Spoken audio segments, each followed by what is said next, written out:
And in this video, we're going to be going over Swift Playgrounds.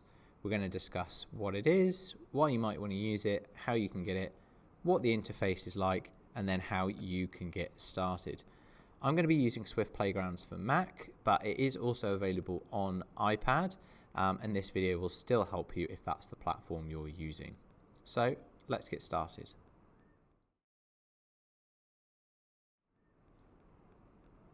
So first and foremost, what is Swift Playgrounds? So first of all, Swift Playgrounds is a platform. It was created by Apple to help teach coding. And you can download a number of different what they call playgrounds. And these are essentially courses or environments that allow you to code and actually help teach you how to code as well. So why might you want to use Swift Playgrounds? Well, there's a number of reasons that you might want to use Swift Playgrounds. If you're looking to learn the Swift coding language is the most obvious one. If you're looking at eventually learning how to build apps for iOS, this is a great place to start. Or maybe you're a teacher looking to implement coding into your classroom, then Playgrounds is great for all of these uses and more. So we know what Swift Playgrounds is and why you might want to use it. So how can you actually go about getting Swift Playgrounds on your device? So Swift Playgrounds can be downloaded for free from the App Store. Simply open up the App Store, go to the search box in the top left and search for Swift Playgrounds. The first result you'll find will be the one that we're looking for, this Swift Playgrounds with this icon here. So where mine says open, it will say get, similar to the other results you can see here on the page. Click on Get and then it will be downloaded to your Mac. Once downloaded, go into your Applications folder and then double click to open up Swift Playgrounds.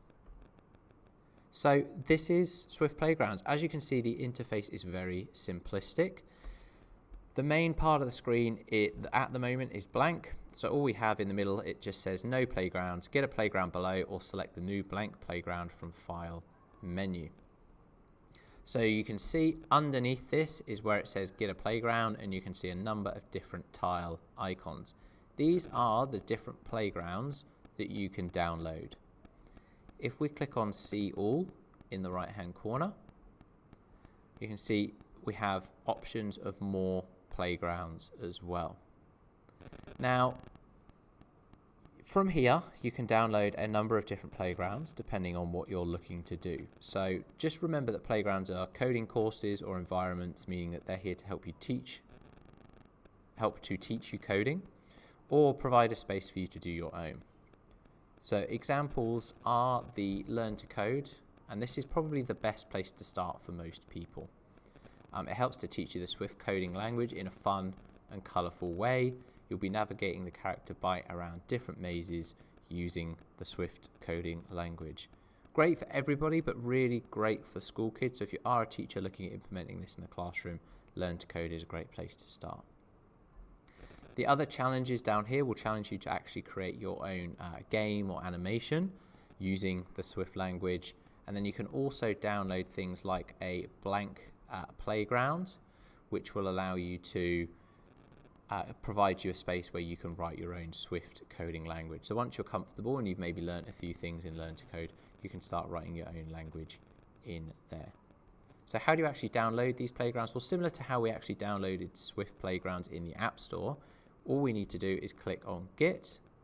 And again, if you're unsure where to start, I highly recommend starting with Learn to Code 1 and then add that to your playground screen. Once it's downloaded, it's going to be added to your library in Swift Playgrounds, and we can see it says new because we haven't opened it up. So once it's downloaded, all you need to do is double click, and then what that will do is open up that playground in your Swift Playgrounds environment. So there you have it. That is Swift Playgrounds. I hope that this has been useful for you. I'm planning to follow this video up looking more specifically at Learn to Code, But this is for those just looking to find out what Learn to Code, or sorry, what Swift Playgrounds is and how they can get started. Thanks, and I'll see you in the next video.